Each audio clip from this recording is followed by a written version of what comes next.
Tonight on the Your Life Matters Show podcast. The older I get, something I appreciate more and more and more the older I get is we always ate dinner. Like growing up, mom always, it's not like we ate at the table every single night, always. I mean, we went out to eat and stuff too, or ordered food. But I mean, we ate together, 90% of the time. We were all sitting down around the same time each night having dinner, and Around, that you had a really table did it. that you It sat at. Yep. forces you to have conversations. Yeah, and there was never well, we didn't have phones then, but even TV was off. Uh-huh. You weren't sitting watching television Yeah. during that time. You were eating and you were holding the conversation at the table with your parents. Hmm. And Yeah. I that sort of it's sad, but it's sort of gone away. And the sad Yeah. part is most people have dining room table in their house. Behind every struggle, there's a story, and every story deserves to be heard. This is the Your Life Matters Show podcast. Your hosts are Steve Hodgson and licensed psychotherapist Dr. Eric L. Davis.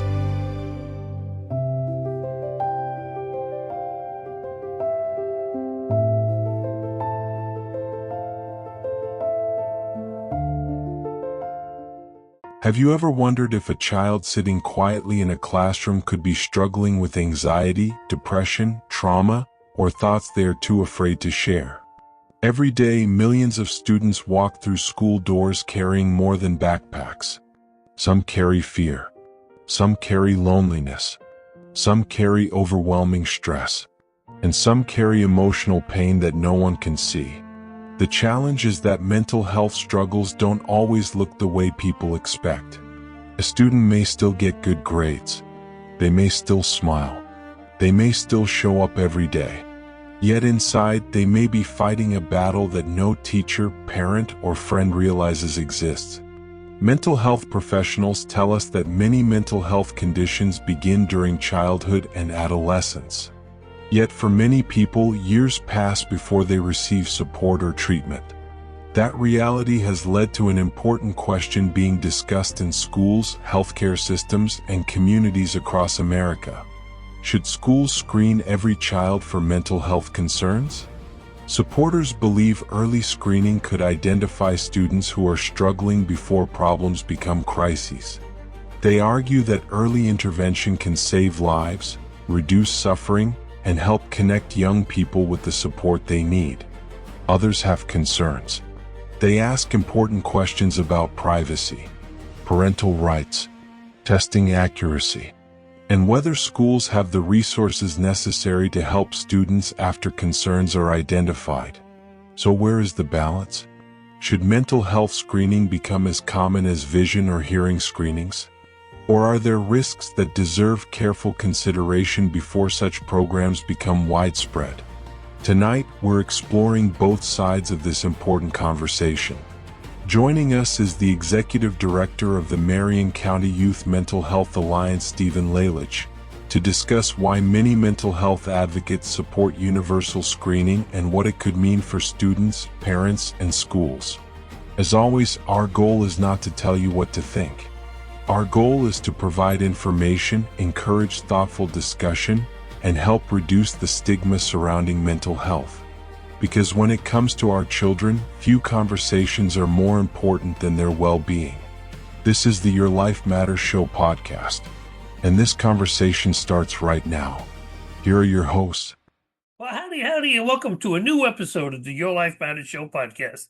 I'm your host, Steve Hodgson, and I'm here along with the man who has no problem talking to you about your feelings, licensed psychotherapist Dr. Eric L. Davis.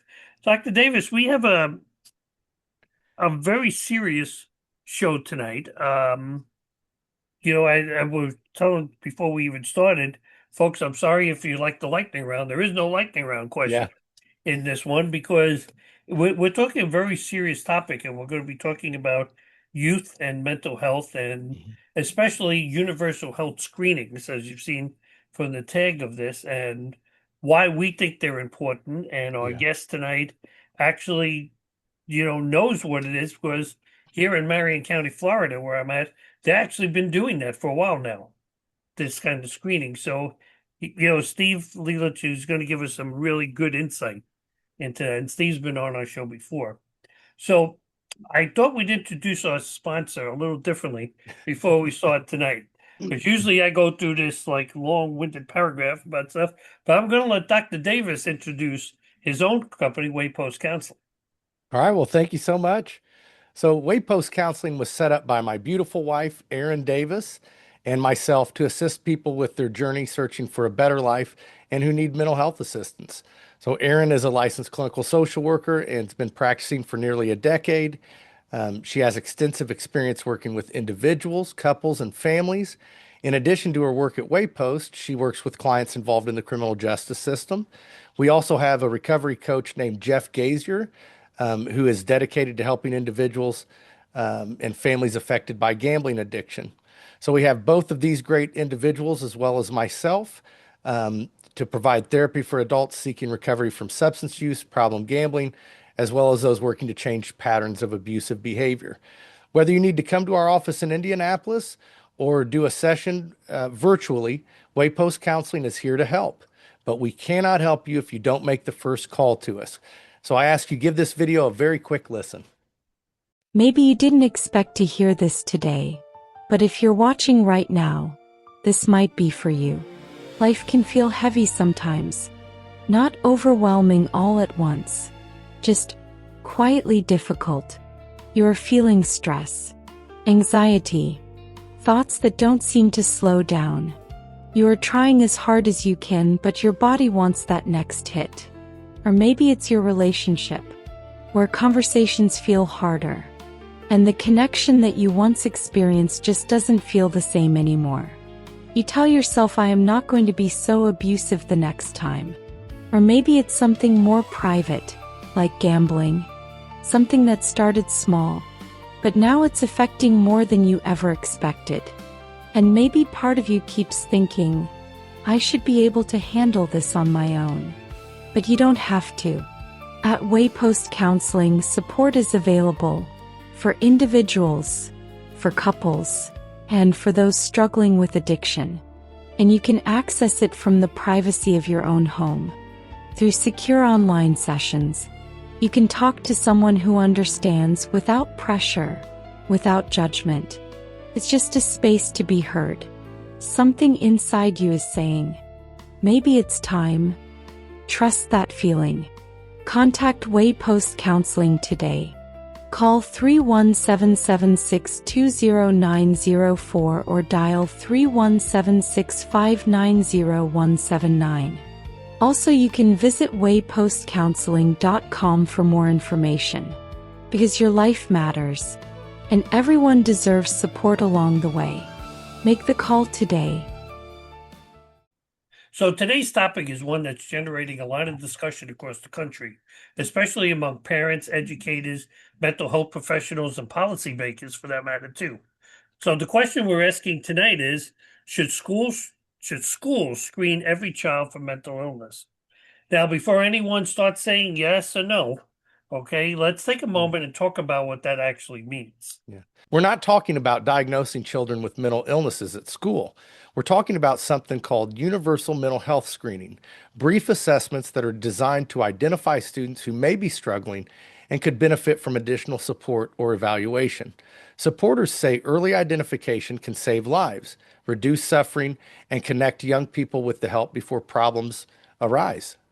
Yeah, because they will, but critics, they raise concern about privacy, parental rights, false positives, whether the schools have the resources to properly respond once concerns are identified. So this is not a simple conversation, and this is exactly why we're having it. Now, understand, we're not taking either side of this discussion. We're just presenting what's being discussed nationally right now. Yeah, absolutely. One of the challenges in mental health is that many conditions begin years before people seek treatment. By the time someone reaches a therapist's office, they may have been struggling for a very long time. But at the same time, we must be careful when discussing children, schools, privacy, and mental health. There are important ethical considerations that deserve thoughtful discussion. And that's what we'll hope to do here today. This isn't about telling people what they should think. Absolutely not. It's about helping people understand the issue, explore the different perspectives, and have informed conversations in their own families and communities. So, whether you're a parent, grandparent, whether you're a teacher, counselor, or simply someone who cares about the well-being of young people, this discussion affects all of us. Hopefully, by the end of today's discussion, our listeners will have a better understanding of what mental health screening actually is, what it isn't, and what questions we should all be asking moving forward. Also, tonight we have a very special guest who'll be joining us, and he's going to be joining us again to discuss this. Many of you will remember back in December, we had Steve Leilich on. At that time, Steve was the executive director of the Marion County NAMI organization. That was when we spoke to him the last time. He's no longer with NAMI now, and he's the executive director at Marion County Youth Mental Health Alliance. So if we can, Dr. Davis, let's dive right in before we bring Steve on. I have a couple of questions which will help set up this episode. See, when most people hear the phrase mental health screening, what do you think they imagine? And is it the same thing mental health professionals mean when they use that term? No, not at all. So I think a lot of times, when the general public, when they hear, a mental health screening, they think that that's an actual, full biopsychosocial spiritual assessment diagnosis. It's not. So let me share how I explain it to students, the difference between, a screening and an assessment. So the exercise I would do in a classroom, like if I'm working at Indiana University or teaching, is I would have the students, I would say, I want you to look around the room and find an imperfection on the wall, the ceiling, the window, but find an imperfection. Just look around till you find something. When you find it, stop. Just stop on that. So I'd give them a moment. They'd all find one. I'd say, now I want you to get up and go walk over close to it and really examine, like, if it's a ding in the wall, like, did it chip the paint? How deep is it? Are we going to have to replace the drywall? So looking around and just seeing something, that's a screening. You're Right. just looking around. Does anything ping the radar? Is anything, getting our attention? Is there anything we need to look at more thoroughly?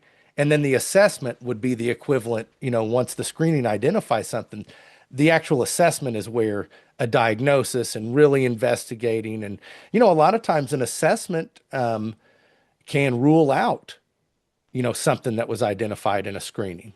Right. So, And as we'll be talking about later too, there can be false positives in it.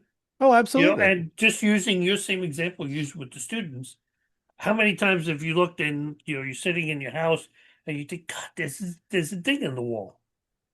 Yeah. Yeah. Okay. And you go over and look and it's not, it's just a shadow. Mm-hmm. The way the shadow is. And that's the same thing. Okay. Nobody's saying, okay, we're going to lock this kid up, going to put a straitjacket on them, and we're going to label them as, PTSD or anxiety. It's just Absolutely. screening. And that, you explained that's the difference between a screening and a diagnosis. Yeah. A screening is simply like, really just, is there anything we need to address further? That really is all a screening is. And that is the only question that really a screening answers is, is there anything we need to investigate further? I mean, that's really all it is. Some of the people, as they get a little older, I mean, they realize that they're suffering from some kind of problem. Mm-hmm. Why do they wait years before they seek treatment? Honestly, I think, in my opinion, if I had to pick one reason, I would say the stigma. That's more often than not, like if I have a client that's had something going on for years, and then just finally after a decade or something decides to look into it. A lot of times, if I ask them, what prevented you from seeking help before? A lot of times they'll say, I didn't want anybody to know. I was embarrassed, I think that's one of the big reasons. Another big reason is the person may not have like the financial resources or, the ability to, the thing is, it's always worth a phone call. I can tell you if, when I have people reach out to me, if there is a way I can help them, I'm going to. Right. If there, it has to be an ethical way, but I mean, that's why I'm here. I want to help. So it would definitely be worth a phone call for anyone. See, and as I said, Steve, when we discussed the interview with them, I think it's very important that we give kids the tools at a Absolutely. very early age to start, because then they might even realize later on, earlier on, I should say, than later on, that they need some kind of help and some kind of Hmm. treatment, and that stigma isn't there. Yeah. People have asked us many times why we do the show.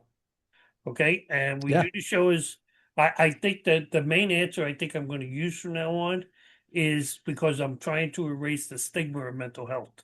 Yeah. And that's a tall order. Yeah. But you know what? My first thought was, gosh, there's so many programs out there, so many podcasts and stuff on mental Uh-huh. health. God bless it. We need more. Yeah. Yeah. Because when it becomes part of the mainstream conversation, we got to thank Dr. Phil. I mean, Hmm. for how many years, 20 something years, he's been bringing that to the forefront, Yeah. He and really has. yeah, and that's really important.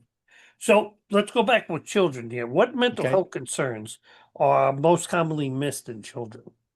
You know, uh, Tons of different things. So there's, anxiety disorders, depression, trauma related symptoms, social difficulties. A lot of times it could be emotional regulation problems. But the thing is, unlike adults, children don't always have the vocabulary to explain, what they're really feeling.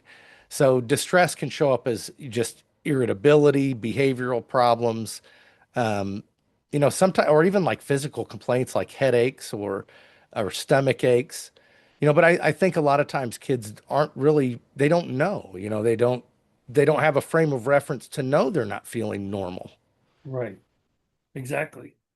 Now, what, or are there any concerns, maybe is a better way of putting it, that therapists have about universal screening? Well, sure. I mean, and a lot of the things that we had kind of mentioned, that there's privacy issues, the issue of parental involvement, cultural considerations, um, and also just ensuring there are adequate resources available for kids that are identified as having a need. Mhm. Um, so screening without follow-up services could actually create, more frustration for families and schools, because it's kind of like, okay, well, we need these resources. We don't have them. I mean, so having the resources to address what's uncovered is really important. I mean, that is indispensable. It's one of the reasons why I really like what Steve is doing with the Marion County Youth Mental Health Alliance, is because he's not only in the schools helping there, but he's also finding the resources that's Yeah, available and helping garner all the, concern from businesses as well, and getting the finances together and getting that together to help kids. yeah, If somebody, and I don't care, and I'm good, I know it's about children, but I don't care what it is. If somebody across the board needs help, yeah, mental help, we should never turn our back because of money. I mean, same thing, we've said it about medical. yeah, Yeah, someone needs medical treatment, they shouldn't be turned away because they have no money. But the same way with mental health, yeah, and we need to make that more accessible, because like you said, I think especially now, 2026, and look at where we're at, gas prices so expensive and I everything, know it. and you know, people don't have money to do things, okay? I I can't know sell a I house don't. because people don't have money, okay? Yeah. It's killing me. So the last question I'm going to ask, and I think we really answered most of it, but what safeguards do you think really should be in place for this to work effectively? So the first thing is that, parents need to be informed, and receive clear information about what the process is and what are we trying to identify, why, just transparency. The other thing is that the screening tools need to be evidence-based. It needs to be something that's proven to be effective. because the only thing worse than no screening tool is an ineffective screening tool, you Mhm. know? Um, so we need to make sure that, you know, a, a child and their family's information is kept confidential. You know, there's just a lot of different things. Clear referral relationships for individuals that are identified as needing help, and including families in follow-up decisions. So really, without those safeguards in place, screening could, in essence, cause more confusion or harm than good. You know? All I would say, and it would sound like almost like I'm taking a side, and I'm really not. Parents that have, they have, it's optional whether Hmm. they want to be part of this. I Oh really yeah, think that parents need to give serious thought before they say no. And yeah, I'm not saying that you can't say no. Okay, so I want to make sure to get that right, right. Okay, but you need to give serious thought as to why you're saying no yeah, and communicate those concerns because you may have some very valid ones. Okay, why you're definitely, saying no. But if not, you really need to think about, is this really going to do any harm to, or it's going to help? yeah. So, as we've been saying, our guest this evening is someone who should be familiar with those who have been watching our show. Okay, his name is Steve Leilich. Stephen is a graduate of the University of Florida with a bachelor's degree in elementary education and a master's degree in educational leadership from Nova Southeastern University. He served as a teacher and administrator in both Alachua and Marion County schools and as a member of the University of Florida administrative faculty. He served in leadership roles at several area nonprofits and became the executive director of the Marion County Youth Mental Health Alliance in 2026. And once again, I can really say it's both of our honors to have Steve with us again on another show affecting teens in school. So here's our interview that we have with Steve Leilich.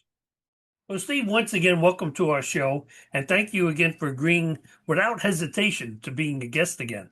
Now, for those who may not remember, even though the link to the episode is going to be in this video's description, okay, Steve, tell us a little about yourself, your role with the Marion County Youth Mental Health Alliance. I said it right, okay, and Yeah. work you do every day to support teens and families affected by mental health conditions.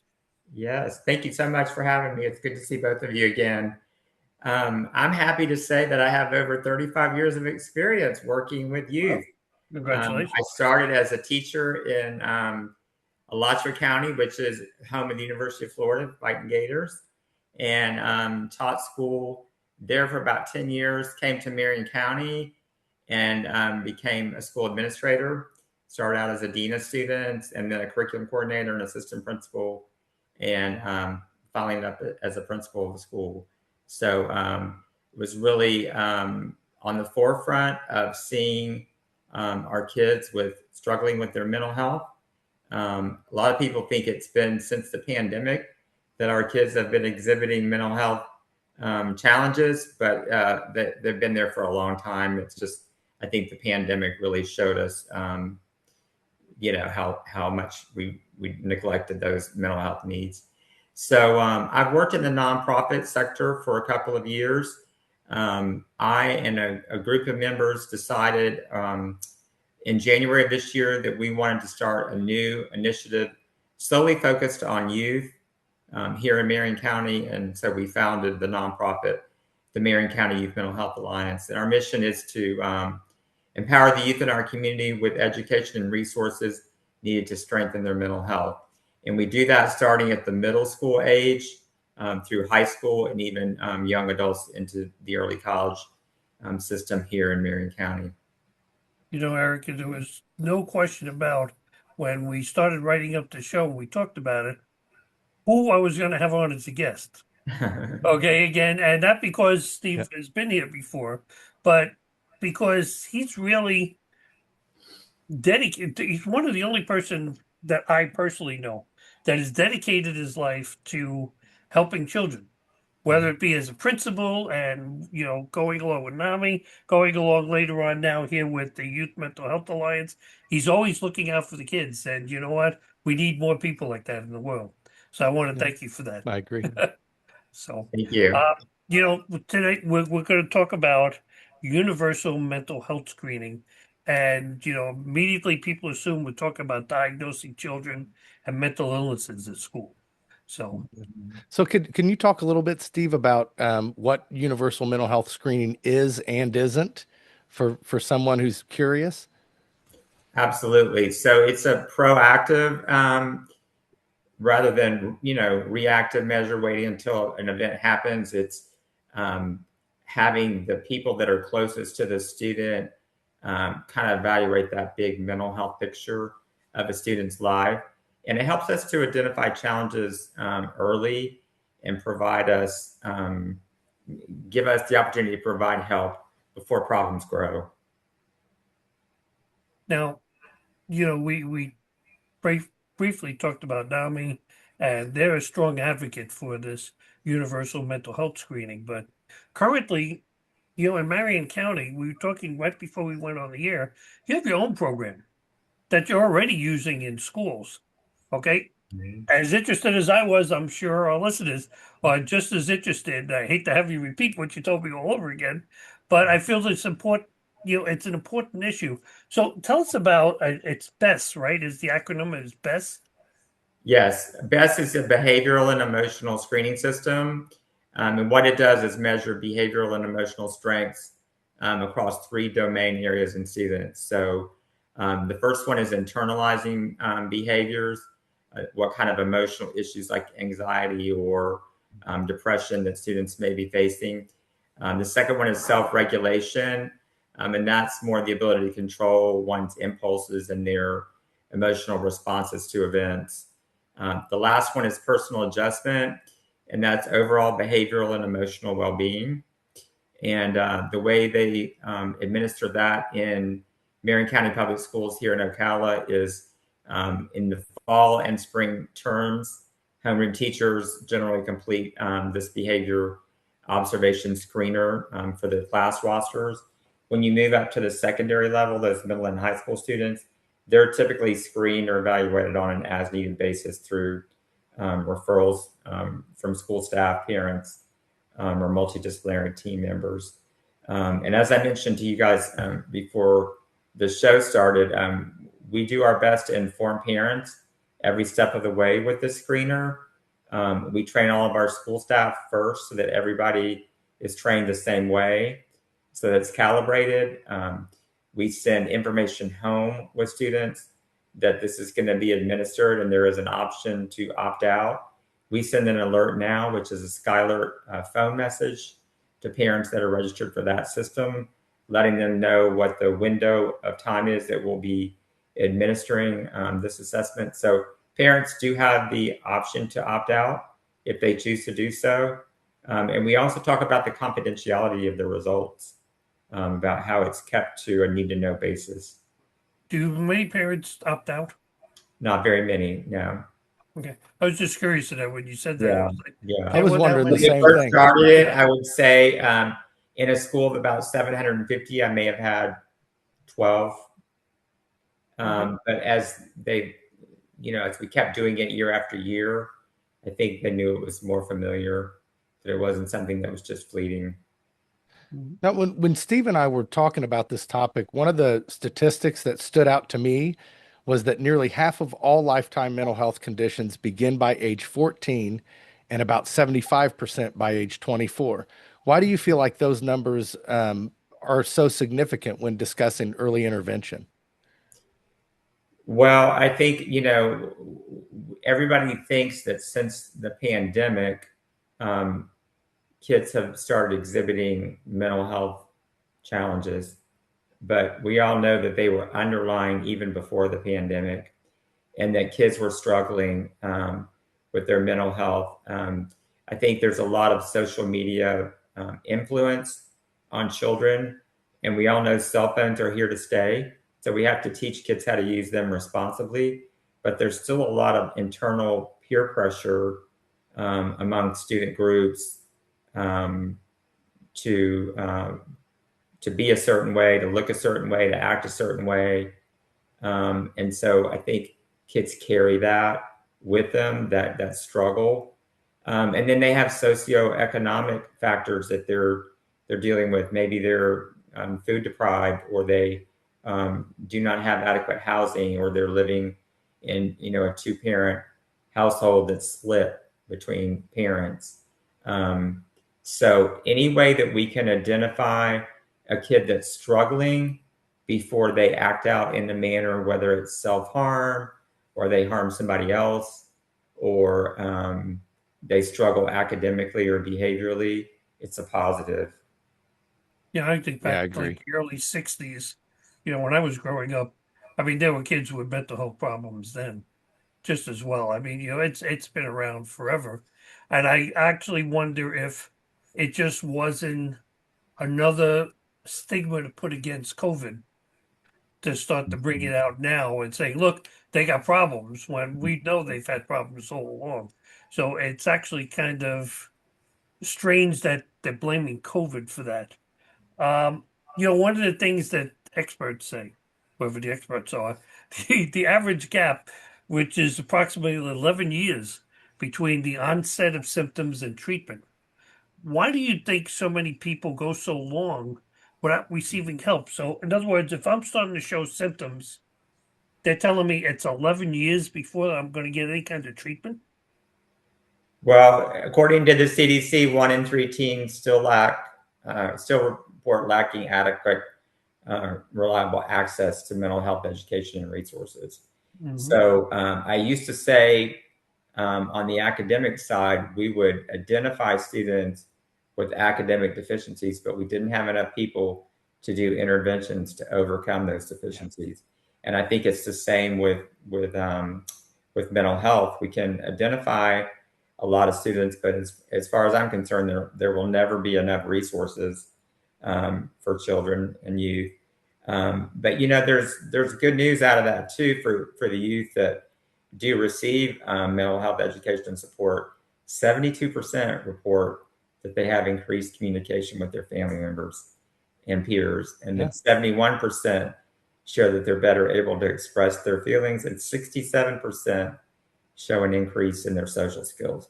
So we know if we do provide it, that it can be effective. Do you think it's financial reasons why it's not offered to them? Yeah, I think, what we've tended to do over the years is make education a one-stop opportunity for kids, where we try to bring as many resources as we can to them. After the BEST is completed at the schools that I was an administrator at, we always had licensed mental health social workers that could provide counseling to students that were identified in need. We also had contracted mental health counselors that we brought in to provide counseling. But there are resources in the community too. Sometimes kids need, they need family therapy, or they need, like what Dr. Davis does. They need something in addition to what they can get at school. So I think we have to provide all those options. And I think the more we do, the less stigma there is around mental health, and the better our chances of helping kids navigate those teen years. Can you walk us through what a screening process might like in real life? What would it look like in a school setting? So if I'm a parent and I hear mental health screening, what should I realistically expect?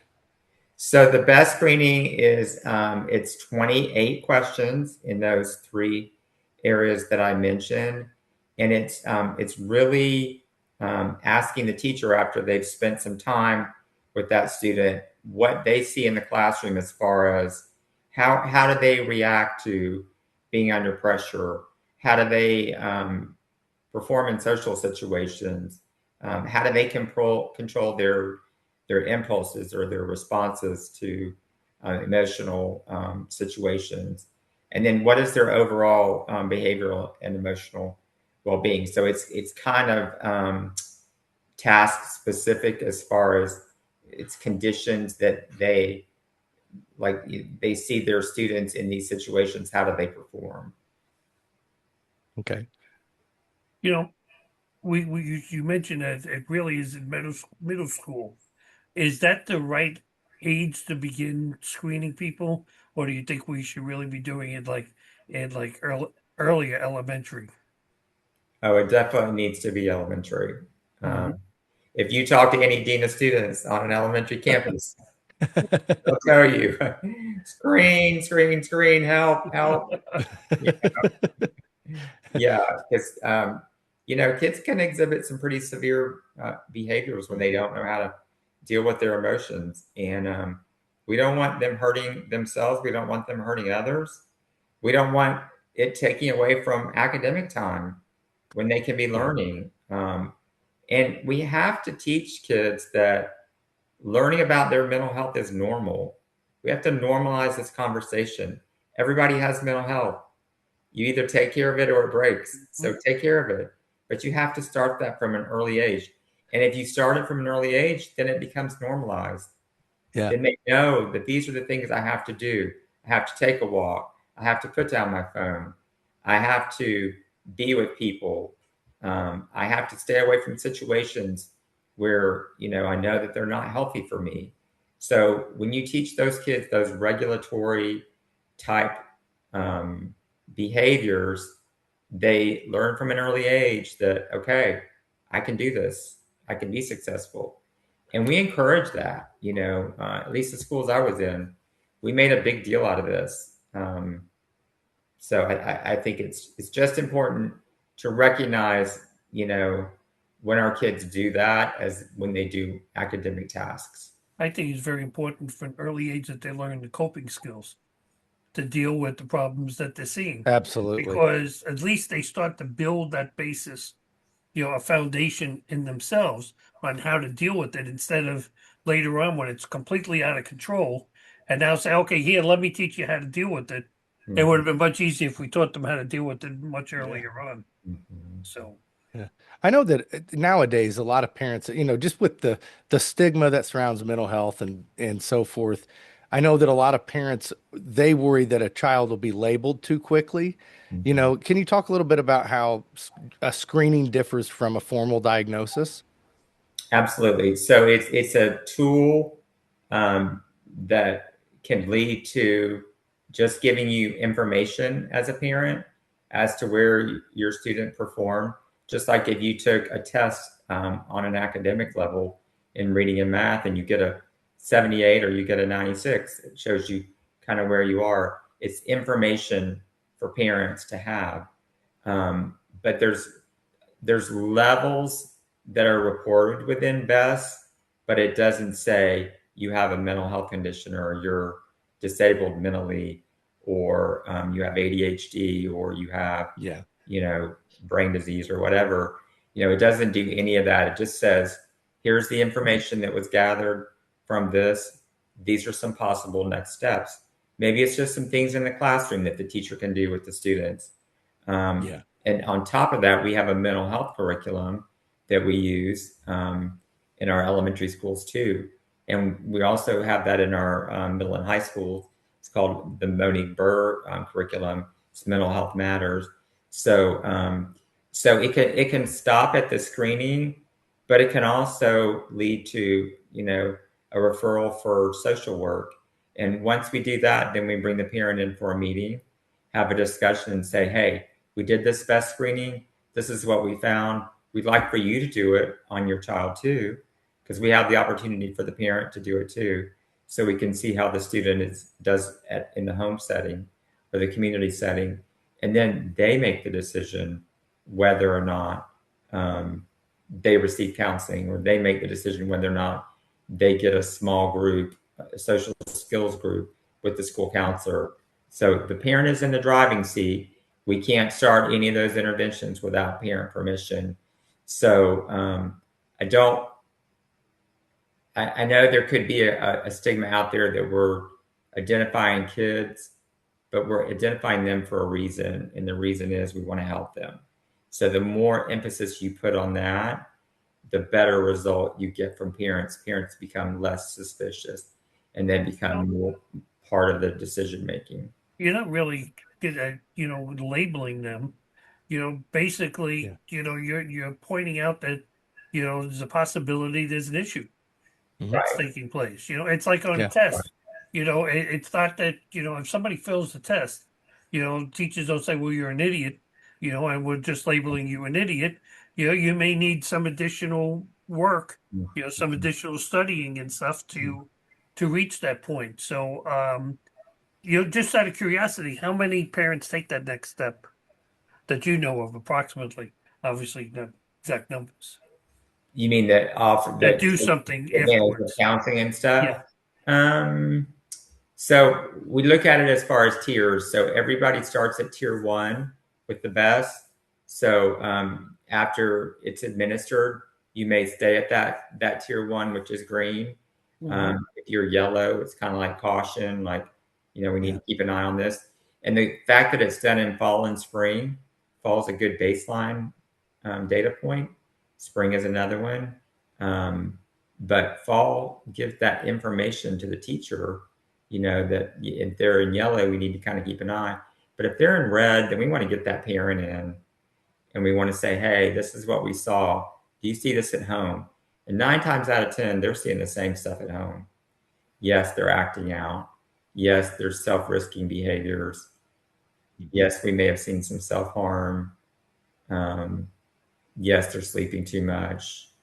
They're isolating themselves. There's always all those things that sometimes parents are embarrassed to admit that their kids are doing these things because they think they're the only ones. But once they find out that they're not and that there's help for those things, it's not a terminal disease. It's something we can work with and we can get help for. They're likely to do it. Yeah. I always think back to G.I. Joe. Remember the G.I. Joe cartoon? And at least in the 80s, they had like an infomercial or like a good recommendations thing. And it'd be like one of the soldiers and he'd always go, and knowing's half the battle, Right. or whatever. And I always think of that, where screening is not, oh, we're going to we're going to total up everything that's wrong and just dig. It's like, no, it's really just, are there any blips on the radar? Because we want to know. We do individuals a disservice if we don't fully screen and have a really good understanding of what we're dealing with. So I think it's awesome that this is happening. Sometimes I know that some critics of things will sometimes argue that kids, like, oh, they're just experiencing normal stress or grief or, and I don't want them incorrectly identified as having a mental health condition. How do you respond to those concerns? Again, we just reiterate, we're not diagnosing, we're not identifying any that's done by a psychologist, a psychiatrist, or medical professional. We're school personnel, we're community personnel that have expertise in this field, but we're not diagnosing. We're giving you information. Yeah. And you choose to do with it what you want to, but we do want you to know that there's resources out there if you want to take advantage of them. And there's even some parents that maybe they'll say no, but maybe they'll remember when their student gets in middle school and behaviors have started to get worse. And they remember, oh yeah, back in elementary, they told me they have school social workers that are licensed mental health counselors, or they do have Ocala counseling and prevention in the community that I can take my child to.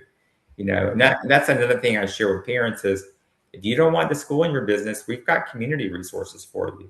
Yeah.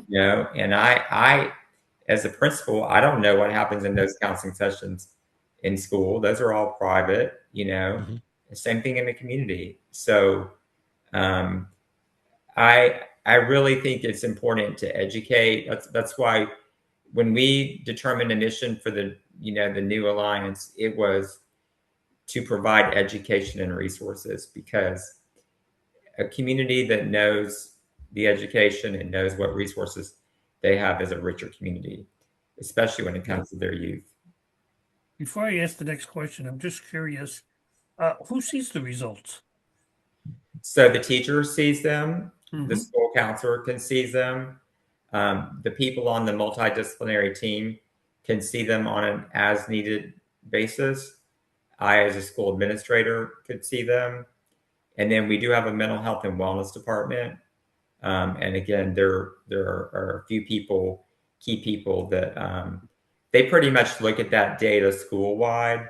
I don't think they drill down individually Individual, with right? it, Yeah. but and it's kept in a secure database.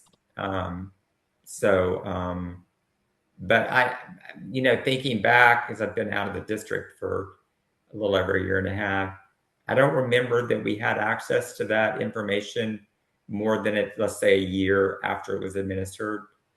I want to say it goes away after maybe a year. Like if a child is in second grade and it's administered, you might be able to see it in third grade. But I would say when they get to fourth and After that, it's gone. yeah. But I'm just curious, okay, because we know that there's no screening tool that's going to be perfect. Okay, obviously, Yeah. how do we know about false positives and how the school addresses them? Well, I like to talk to parents about, if you do, let's say you do a colorectal screening, everybody loves that, right? Mhm. So let's say you do the colonoscopy, or let's say you start with the Cologuard, okay, and that shows some blood in your stool or whatever. So you have to get the colonoscopy right to see if there's a major problem. It's the same thing with this, Yeah. Until we have some information, we don't have any information. Right. So if you make those parallels with parents, and there's some parents will say, well, that's adults though. Well, if your child is exhibiting symptoms of the flu, don't you take them to the pediatrician and Right. get them Mhm. treated? And children can have heart problems too. They can have severe medical problems too. So the more information you have, the better decisions you can make. Yeah. Let's see. Do you believe universal screening can help reduce the stigma surrounding mental illness or mental health? And if so, how? Absolutely, because there again, we're having those conversations. We're saying this is important to us parents. We want to know how your child is doing behaviorally and emotionally. We want to identify their strengths, their weaknesses, so that we can be proactive. We do bring in this county a lot of community partners to work with kids, and with those community partners, we want parents to know that we are all hands-on as far as, we can provide these services to your child, but we have to have some information that says, hey, let's put them in this social skills group. Otherwise, we don't know who we put in that group, right? We can't put everybody in that group. Or let's say we have a mentoring group from a community-based organization that comes in and they say they can serve, 12 of our youth. How do we identify those 12 youth? Got to have Mhm. some type of a screener to be able to do that. So, Yeah. I I don't. People shouldn't be upset with everything that's gone on the last. I was trying to think back the other day when we were writing this down and setting up the show. I'm like, do I remember school shootings when I was young? Think about it. I mean, we're all basically around the same age, okay? I don't remember there being school shootings, constantly the way they are now. I think probably Columbine was the first one I remember. Right? Yeah, exactly. Yeah. I mean, there wasn't the frequency of it. So I don't understand how, there's so much bullying that's taking place. And bullying took place even when I was a kid. Sure. Okay. But it's gone to a bigger step now. So here's my question. And I think, not to harp on that, but when you, the Parkland school shooter, that was back in 2000, I believe it was 18. There were some things that probably could have been identified a lot earlier, that may have helped him before he got to the point where he took, the lives of 21 people. And I'm not saying that, I'm not making a parallel to mental health problems and school shooting, but I am saying that there are a lot of stressors on kids. And so the more we can identify what those stressors are and how our kids respond to them, the more successful they're going to be. We don't ever want it to get to a point where they think violence is the only way out. Yeah. So here's a futuristic question. Okay, optimistically, okay. If schools across America implemented universal mental health screening and they did it effectively, okay, what positive outcomes would you hope to see 10 years from now? Well, I would hope that data that I mentioned earlier would definitely increase, that, that students would not feel stigma around their mental health, that they would feel comfortable accessing mental health resources in their community, that they would even be able to identify that there's resources in their community, that they know that communication with family members is something that's really important. That's a lifelong skill, no matter what family that they're in, and that they're better able to express their feelings, and they have good social skills that will help them both in the community and in the workforce. So I think there's a lot of advantages, but we have to keep working on normalizing that conversation around mental health. Yeah. I'll give you an example real quick. When I was executive director of NAMI, Marion County National Alliance for Mental Illness, we had NAMI on campus programs at some of our high schools. And I remember one school I went to and I took t-shirts because they were going to have an event in the community. And the t-shirts on the back said the acronym NAMI, and then they had National Alliance on Mental Illness. And a couple of the boys said, "I'm not wearing that shirt." And I said, "Why?" And he said, "Because it says mental illness. I don't want to be identified with mental illness." Mm-hmm. So there's still a stigma. And so we were real careful with our naming of our new nonprofit to make it a more positive statement. It's the Marion County Youth Mental Health Alliance. Just any way we can eliminate that stigma, I think, is important. Oh, I couldn't agree more.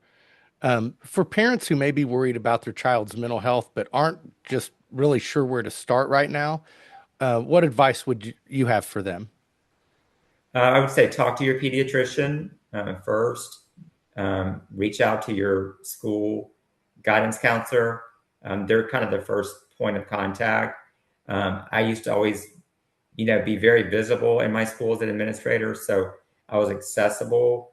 I was in the car line in the morning. I was at the bus line in the afternoon. So parents could see me, knew who I was.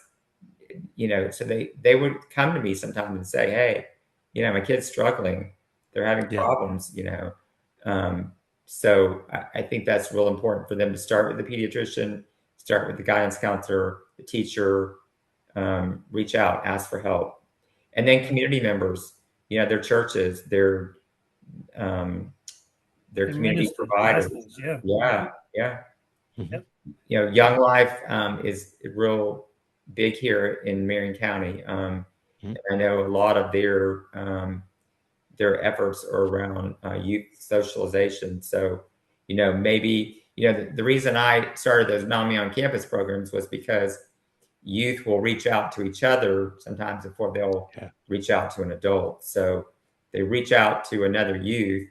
If the youth can help them, fine. But if they can't, they can get them in to see an adult, get them some help. Now, Steve, where could someone find out more information about the Marion County Youth Mental Health Alliance? Sure. www.marioncountyyouthmentalhealthalliance.org. And we're also on Facebook. And we just became an official nonprofit in the end of February of this year. And so we've been doing quite a bit of community presentations, but our work in the schools, I'm finalizing those contracts for next year. So you'll see us in the middle in the high schools doing the Mental Health Matters curriculum. We'll also have opportunities for school board representatives, student representatives to join the Alliance. And we'll have opportunities for youth in our community to participate in community events. So, but reach out on the website, reach out on our Facebook page. Both have contact information for me. I hope more people, in school systems now, just for sake of listeners that haven't known for a while, Marion County is in Florida.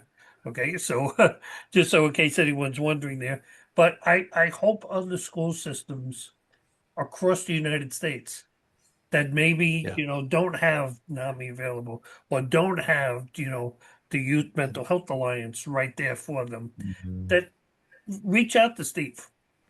Okay, Steve will help you try to get something organized, at least in your area, and give you at least the groundwork of what you need to do. Because I keep thinking the song, our children are our future. They are. I mean, literally, I could joke with that, but I'm not. I mean, really, the children are future for tomorrow. And we need to invest in children. And like we've said many times on this show, we do this to bring awareness to mental health issues, not to make it a stigma anymore, but to make it realize it's something like you said, we all have mental health issues, as you Right. said when we started here. So I think that's so important that people start to understand, and we need to give the children the tools to deal with stresses and anxiety and Absolutely. everything, anger, everything that they're approaching earlier on, instead of when it's too late. And unfortunately, the world is a crazy place as it is. And I think we're losing sight of the children along the way, during all of that. So, Well, and Steve, thank you for being a community advocate and a community resource, because we know social media is where people live now. yeah, So well, exactly. Yeah. podcasts and YouTube and TikTok and Instagram and Snapchat. So we have to embrace all those platforms.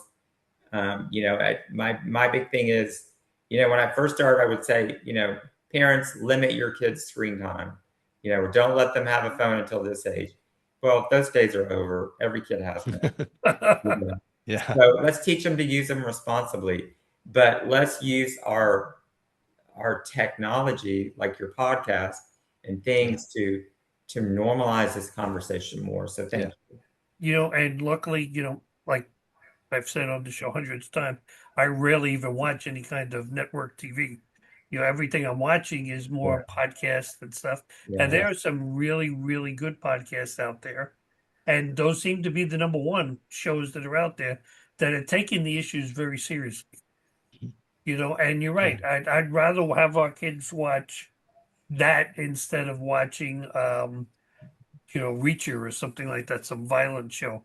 I'd rather them watch something and learn from it. And as long as we protect our kids, that's what we need to be doing, is protecting our children. So, Absolutely. Steve, again, thank you for joining us and sharing your insight with Thank us. you. Thank Yep. you. Okay. Y'all have a great day. Thank you. Yeah. Okay. All right. Thank you so Bye much. bye now. So, Dr. Davis, we really meant what we said about Steve Leilich. He gets in the trench, puts in the work that needs to be done. Absolutely. Now, if I may, I want to ask you a few questions before we wrap up. After everything we've heard today, what's the biggest misconception you think people have about mental health screening? I really think it goes back to, the difference between screening and assessment. It's, a screening is simply just, like I said, kind of once over to see, is there anything else we need to look at? And I think a lot of times, mental health professionals, I'm a little biased, I guess, but mental health professionals, I mean, we're here to help. We're not, my goal is I wish I would wake up tomorrow and no one needed help. That'd be awesome. I'll find something else to do. It's like, but as long as people need help, this is what I want to do. So, if you do hear that your child's having a mental health screening, I go for it. Because worst case scenario, you find out there's nothing, you find out there's nothing wrong, or if you do find out that there's something wrong, it's your choice whether to do something about it or not. It is not anyone else's choice. So Here's what I I just think it's remind really people. important. You go to a doctor, and doctor is going to run a series of tests Yeah. on it. Okay, I'll use myself as an example. Okay, when my doctor here was trying to find out about restrictive lung disease, okay, he sent me for CAT scans. He sent me for a PET scan. He sent me for a sniff test, is actually what they call it. Okay, because you like you're sniffing in and they take an x-ray of your lungs. Yeah. I mean, a whole bunch of stuff and found nothing. Wow. Okay. So great. That's fantastic. Okay. I didn't sit around and say, well, you just wasted a whole bunch of my time and money. No. Okay. We know there's nothing wrong.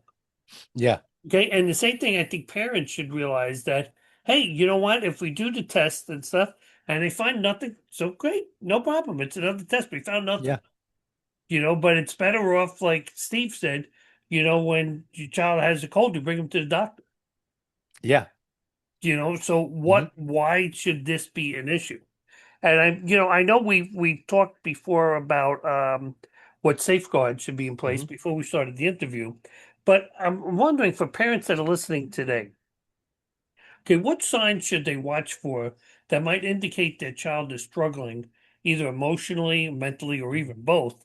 And even if a screening never takes place. I always say if things seem different, like if things seem off, I always err on the side of trusting my gut because I'm a firm believer that, like if there's something going on with one of my kids, you know, you can almost kind of feel it sometimes, you know, but I think that a lot of the signs to watch for would be, things like increased sadness or isolation, irritability, changes in sleep pattern or appetite, loss in activities they typically enjoy, decrease in school performance. The hard part is there's no single sign that automatically just, indicates like, hey, there's a mental health condition, Right. but persistent changes are always worth exploring. No question about it. You mean the child doesn't have that little light that lights up like the tip of his nose? It'd be really cool if they did. Yeah, mental health issues. Okay, pay attention here. Okay, so if a parent is concerned then about their child's mental health, but isn't sure where to start, okay, what practical first step would you recommend them to take immediately? Let's say starting this week.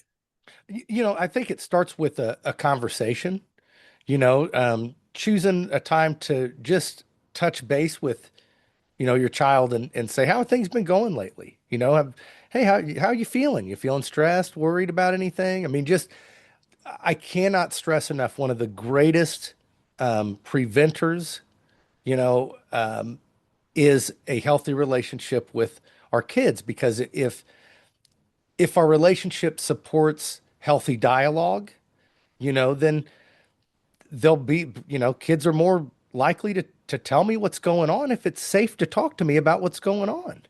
Communication. You've always said that on here. Communication is so Mhm. important. I mean, I know when I was raising, the kids in the first marriage there, I always said no matter what it was, Yeah, you can come and talk to me. And I promise absolutely. I can't 100% guarantee that it'll be 100% okay. But I can tell you I'll spend 300% trying to control that. Okay, Yeah. because that there's neither time or place for that. Okay, and you have to have that conversation open. And it was tested once. I know even in our thing, I remember I always used to say, don't bring the dog to the park when they used to go to the park. Yeah. Okay, don't bring the dog to the park. Well, they took the dog to the park. Okay, and they tied dog. It was Sheltie. They tied it to the fence and they played basketball. Okay, well, they weren't paying attention to playing basketball. Dog got off the leash and Mhm. disappeared. Oh, Now, we'll focus down to me. I'm sitting at home in the backyard, relaxing, reading a book.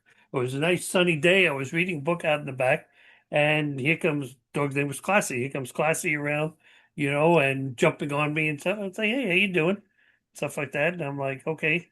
I'm thinking, wait a minute, I'm home alone. Okay, how did Classy get out from inside? So I brought the dog inside the house, and I realized that they must have taken the dog with them because they weren't there. So I put the dog in my bedroom, okay, and just yeah. left the dog in my bedroom, and I went back to the backyard. I went back to read the book, Uh-huh. and about 2, 3 minutes later, they came running. Have you seen Classy anywhere? It's like, no, it was inside the house. Why? Well, can't find her. I said, what do you mean you can't find her? And they honestly said to me, okay, you're going to get angry. And I was like, try me. Hmm. Okay. And they said, we didn't listen to you, but we took the dog to the park Hmm. and, we didn't pay attention and the dog got out and now we don't know where the dog is.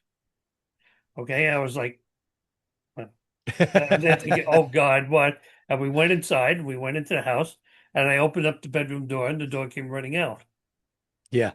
And they were like, how? I was like, because the dog's smart enough to come back. Yeah. Okay. We used to walk the dog a lot in the street, so he knew its scent and smell.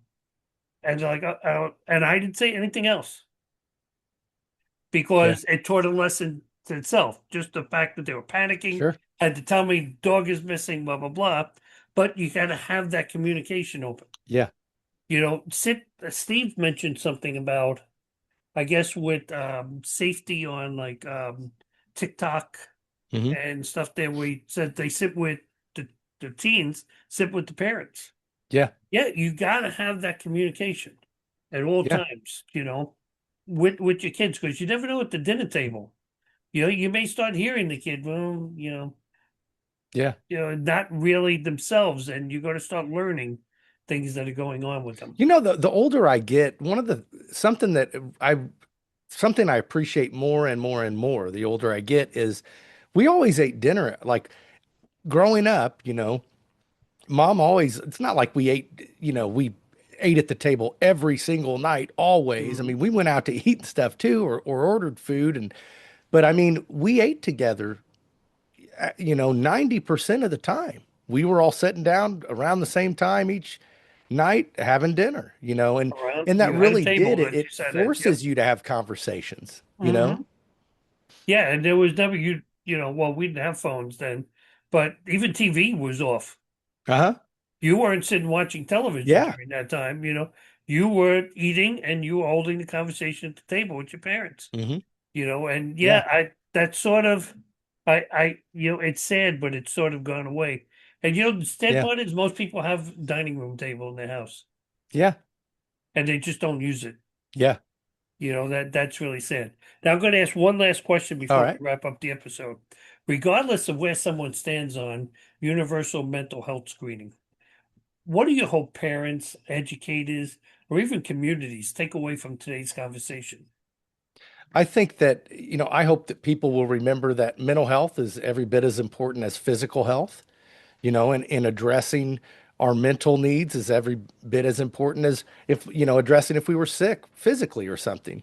Mm-hmm. So, whether it's the right approach or not, the larger goal needs to be early identification, support, and access to care for people that need it. Right. And just remember, they're not going to take, if the kid shows some indicators or something, they're not going to box them up in a corner or anything like that. That's not right. And they're not going to stamp a label on their head. Exactly. You're not going to wear dunce, wear the dunce cap. Exactly. Yeah, exactly. So, keep that in mind. Now, folks, normally we do a long outro for the show. Like the Davis and I go through a whole bunch of stuff. But I hope the show itself stands for what it's standing for. And we don't need a long wrap up. It's just not needed. Now, remember, if you need help, pick up the phone, dial or text 988 anywhere in the U.S. and Canada. Okay, the call is free and a professional is standing by to help you. Please be sure to like, subscribe, and share this episode with others who may need to hear and learn more about this topic. We also listed a few links for teen support in the written description of this episode.